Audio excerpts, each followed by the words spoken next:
Okay, so in my excitement of coloring Homer Simpson before, I screwed up. And what I did is I have this arm that's supposed to be called front arm, and I have it behind the shirt. It's called front arm. It should be in the front, so it should be in front of the shirt. And wow, that looks a lot better, doesn't it?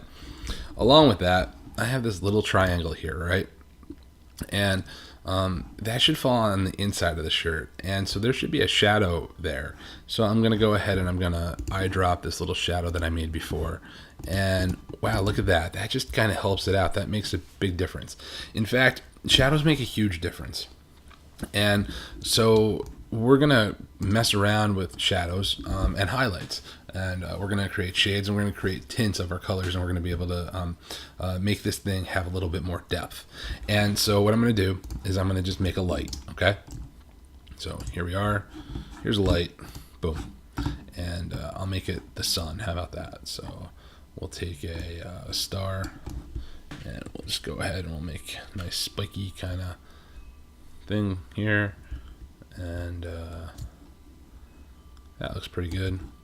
So we'll take that and put that there, send it back there, and voila, we have the sun. Okay, so I, you know, I like to just kind of put like a little circle somewhere, to be honest with you, when I'm thinking about light, because light should fall in a certain direction, and therefore shade should happen too. So if I create light and it falls here, that means that I should have the light hitting certain things. So for example, if that's the direction that the light is happening, I'm just going to draw with the paintbrush tool here.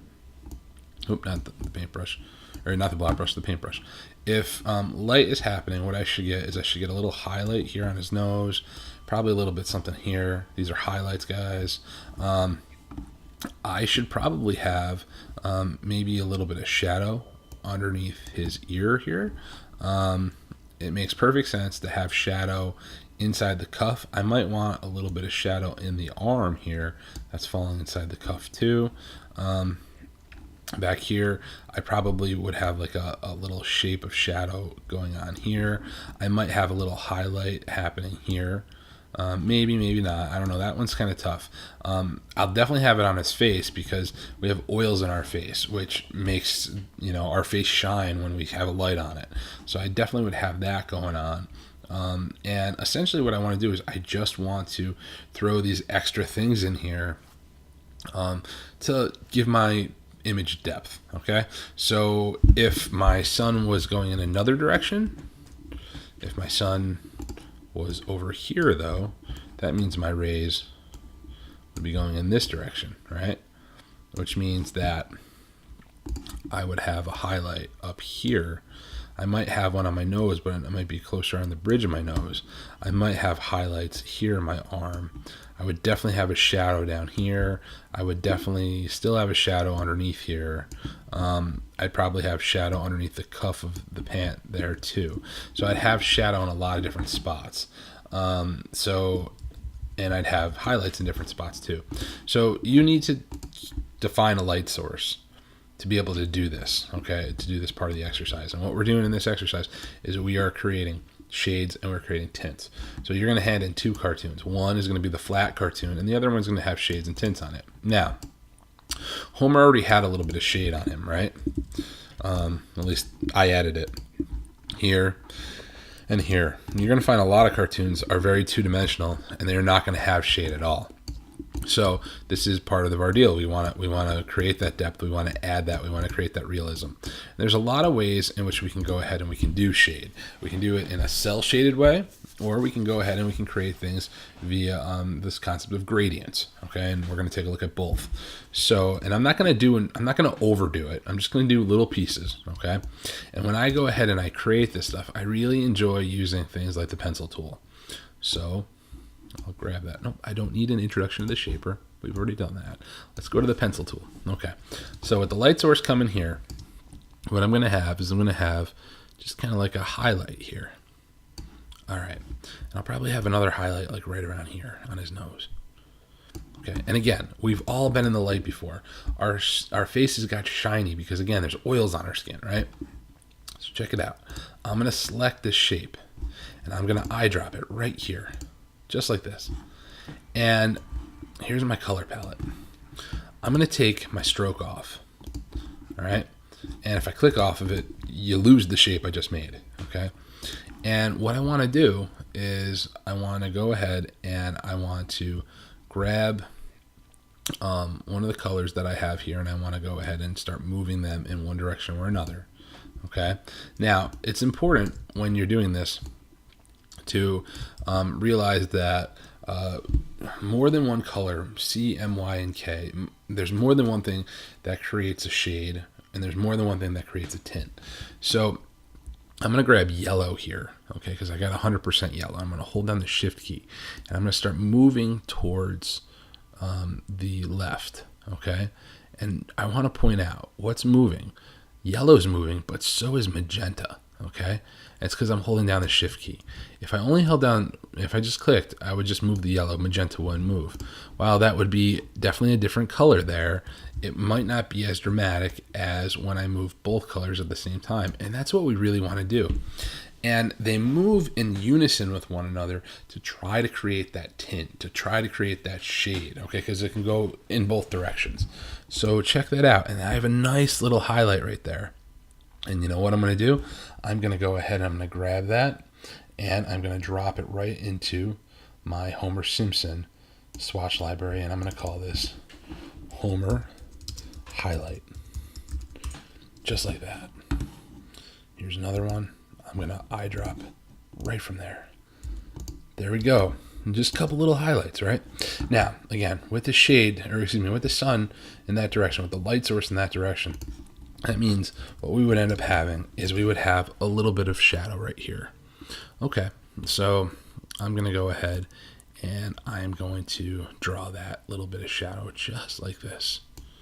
Okay, and there we go. Here we are. All right. Now I realize that am I drawing on the wrong layer? No, I'm not. I'm drawing on the head layer. Cool. So first I'm going to select this, and I'm going to go ahead and eyedrop just the Simpsons color, right? The Simpsons yellow. And I don't need a stroke on it, so I'm going to get rid of that, right? And then I'm going to take a look at my color palette again. And again, look, 0, 10, 100, 0. So I want to make stuff darker. So I'm going to grab the K, and I'm going to hold down the shift key. I'm going to start to move. And that did not do what I expected it to do. Let's try that one more time. Click on here, hold down the shift key. Oh, didn't do it again. Let's try the M. Let's start to move that and hold down the shift key. Huh. For some reason my shades don't want to work the way that they normally do. Tints worked. Here we go. Alright, so I got it working. I think I just had to hold down shift first. And it starts moving. Okay, so we start going ahead and we start creating a darker color. Okay, and again, that is just going to be a shade. Okay, that's all it is. So I'm going to select that. I like that color. I'm going to drag it into my Simpsons, my Homer Simpson folder there. I'm going to call it Homer Shadow. Homer Shade. How about that? Now, this is weird. It's going in between the line. I just have to rearrange. So Command or Control on a PC, left bracket. There it is. Okay, cool. And look at that. That looks real. That looks the way it's supposed to look. And what I want you to do is I want you to go ahead and I want you to find other spots where you should see these things. Okay? So here's another spot right here. Underneath this finger, I think I would have a shade. All right, I'm pretty sure I would. So I'm going to go ahead and I'm going to draw a little line. Just like this. And I'm going to put a shade. I'm going to do this. And oh wow, this is kind of tough. Well, check this out. This line that I created here, I just have to fill it. Because it's like, again, the elephant ear. Watch what happens when I fill it. Oh man, it didn't work. It didn't work just because this is on the wrong layer. This is on, let's see, tells us, what's in the front arm layer? I'm on the right layer. Okay. That means all I got to do then is just go ahead and step back a little bit, and there we go. Cool. Okay, so let's do another one. Here we are. Right underneath here, we should have a little bit of shadow. That makes sense, right? Eyedropper tool, grab that.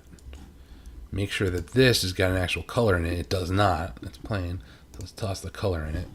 And now grab this kind of weird blobbish shape we've made, and we'll send it back. And this is what I want you to do. I want you to go ahead and I want you to find where you could go ahead and put these shadows and these highlights and where they would make sense. Okay? Some make more sense than others for sure. And I want you to experiment a little bit with them. This is 5 o'clock shadow for sure, but again, Homer's a cartoon, so I'm going to go ahead and I'm going to put a little bit of highlight right there on his shadow. I'm going to grab that. It does not need to have a stroke on it. And I just want it to go ahead and I want it to be a little bit brighter. So click on here, start moving in that direction. Really wants to jump on me. There we are. Hold down your shift key first, and then you'll run into less problems. Okay? So here we are. Drag this in there. And this is 5 o'clock shadow highlight. It's like an oxymoron. Okay? And so on and so forth until you are happy. Okay? And what we have here right now is we have a cell shaded object. Okay? That's where we have these highlights and we have these shades, right? And they are monochromatic and they are just tints or shades based on the image that's behind it. And that's totally one way that you can add depth to an Illustrator drawing. And I'm going to save this. NRP222 Homer, and it's going to be called Homer, and it's going to be called Depth, because that's what it is. We'll say save. Say okay to that. Now, this is one way in which you can go ahead and do this. Another way, which is a little bit more realistic, is working with gradients. So before I get to Homer, let's open up a new document really quick. And, we have the max spinning beach ball of death. Sometimes this isn't a good thing. There it is. Okay, so let's open that up. And let's talk about gradients in general.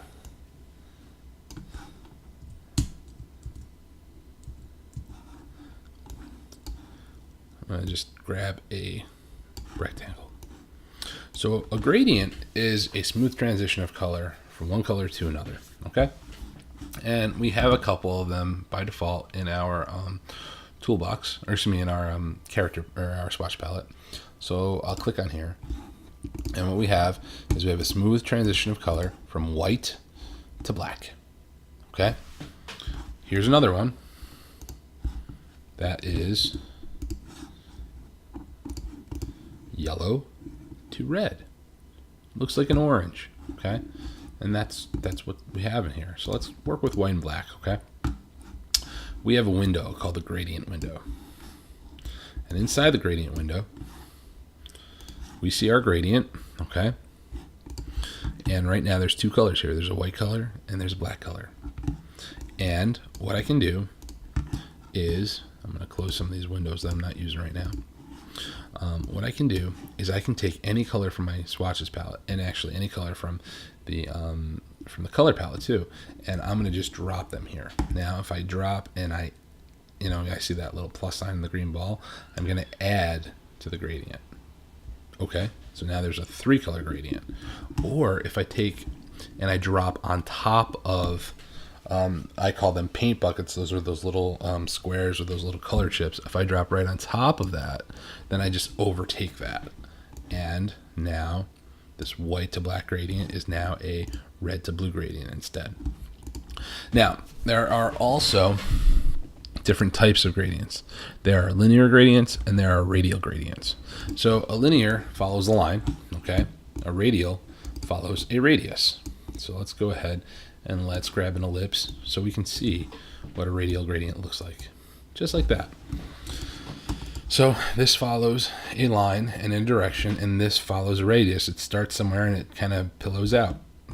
So I can apply a radial gradient to a box, and I can apply a linear gradient to a circle. The linear gradient on the circle tends to work. The radial gradient on a box, not so much. So we try to stay away from that one. Now, what I also have is I have angles here that I can work with. So right now this is a 0 degree angle, as is this. So let's change that to, I don't know, a 90 degree angle. And now look at that. We go from red to blue, but it goes from top to bottom. Let's do that same thing here and see what happens. Nothing. Let's try 45. Nothing. Let's try 150. Nothing. See, the radials don't change via the angles the way that the linears do. The linears, big changes as you mess around with these angles. You can have them going in literally in like a 45 degree angle, a 90 degree angle. You can type in the angle you want. If you want a 31 degree angle, 31.75 degree angle, go for it. It doesn't matter, okay? Now, there's also a gradient tool on your toolbar. So if I click on the gradient tool, it doesn't do much anything unless I have an object with a gradient selected. So when I click on the gradient tool, we see this line here, right? And what this line represents is this line right here. Oh, okay. So on this gradient slider, we have two buckets. And essentially, I can move one bucket closer to the other one. And when I move this one this way, I get more red. When I move this one this way, I get more blue. Then there's this little diamond in the middle. It's the little gradient slider, and I can go ahead and I can decide how much of one color or another should be dominant. I'm going to just put the location back in the middle, which is at 50. Now, when I have the gradient tool selected, I can do that right on the fly without even having to have the gradient window open. Okay? Why did they allow for that? Because it's Illustrator, and they let you do the same thing more than once. That's all. But I can also go ahead and I can play around with my angles here, because I can click and I can drag. And this is sometimes a little bit nicer than, let's say, working with the palette, because sometimes we just want to do this stuff in a visual way. So let's click over here and let's grab our gradient tool. And see how it comes right from the center? What happens if I don't come right from the center? What if I kind of start my radius here and then pull out? Oh, look at that. Now that kind of feels like more 3D. It almost looks kind of like a sphere now, all right, rather than just, a circle. And I can modify these things quite a bit. I can experiment. I can try all sorts of different stuff. I can have little gradients. I can have really big gradients. You got to be careful when you have a gradient that spans way past your object, because it doesn't do a lot of good for your object then. You really want the transition from one color to another to start and to end within the object, or else there's no reason for even using a gradient. So that's what gradients are in general, okay? Let's come back to Homer and let's think about this. Now, I've already got my highlights and I've already got my regular colors. So applying gradients aren't going to be that hard. So I'm going to click on here, right? And I'll just apply that white-black gradient, just like we had a second ago. What I really want to do is I want to apply the highlight Homer, and I want to apply the Simpsons yellow. So let's go ahead and do that right there like this. And let's do this right here like this. Okay. So, all right, there's obviously a transition of color here, and it's cool. It like fades right into it. It's just the angle's not right. So let's select this object, and let's grab our gradient tool, and let's go ahead and pull. And there we go. And you start to see that sharp kind of division, that line right there. And what you want to do is you want to experiment with this, because you'll find that there are ways that work out really well, and there are ways that don't work out well at all. Okay, and it just takes some time. a shorter gradient is going to have that hard edge line. A longer gradient is going to go ahead and have a smoother kind of transition. You can start a gradient before a shape, but you really got to end it in the shape, okay? If you end the gradient outside of the shape, then it's like there's no gradient at all. So I'm going to start these before the shape, like here, kind of end like right around there. That's a little too much, I think.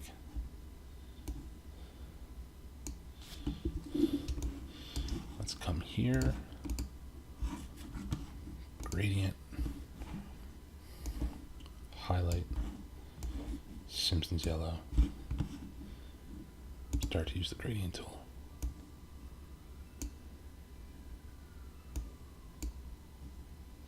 And you'll find that gradients are, I don't want to call them hard to use because they're not, but you'll find that you really end up liking them over time. Okay, here we go. Let's do the same thing. Gradient.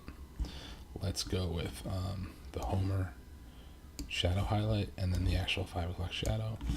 And let's put that gradient right in here. And you'll see how these things start to fade to the color that they're on. And that's just another way to add some depth. Okay? It's a different way. It's not the way, nor is cell shading the way. Okay? You find which way works best for you. What I would recommend is this, though. If you go ahead and you add depth via cell shading, do it the entire time. And if you decide you're going to add depth via gradient, you do that the entire time. They don't work so hot when you mix them together. Okay? So that's the one thing that you really do want to be aware of. So for this assignment, you're going to, again, hand me 2 cartoons. One is going to be your traditional, the one that you created, which is probably going to look kind of flat. And then there's going to be another one that's going to have some depth to it. How much do you need to add to have depth? Not a ridiculous amount, but there's definitely some stuff that you need, okay? And, you just need to be, I'd probably say add another 10% on top of the drawing of shadows and highlights, and that's probably enough. Some may already have them kind of in there already, and this had it a little bit. Like, see the dark parts of the shoe? Yeah, like those were there. I'm not going to take them away. I'm not going to add something extra or make something different. Like, they were there, but I will add some different spots where I know there should be highlights or there should be shadows, and they're not showing up. And there we go.